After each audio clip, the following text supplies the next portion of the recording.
শেখ মুজিবুর রহমান আর মহাত্মা গান্ধী দুইজনই উপমহাদেশের ইতিহাসে অত্যন্ত গুরুত্বপূর্ণ নাম।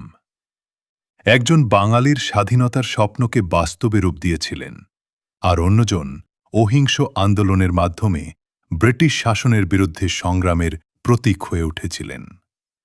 বঙ্গবন্ধুর ভাষণে ছিল স্বাধীনতার আগুন, মানুষের অধিকার আদায়ের ডাক এবং একটি নতুন দেশের স্বপ্ন।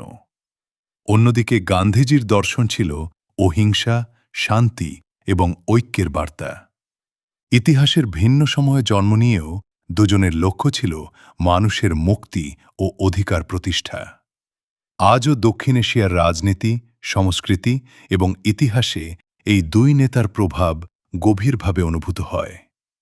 তাদের সংগ্রাম শুধু একটি দেশ বা জাতির জন্য ছিল না, বরং মানুষের আত্মপরিচয়, স্বাধীনতা এবং ন্যায়ের জন্য ছিল।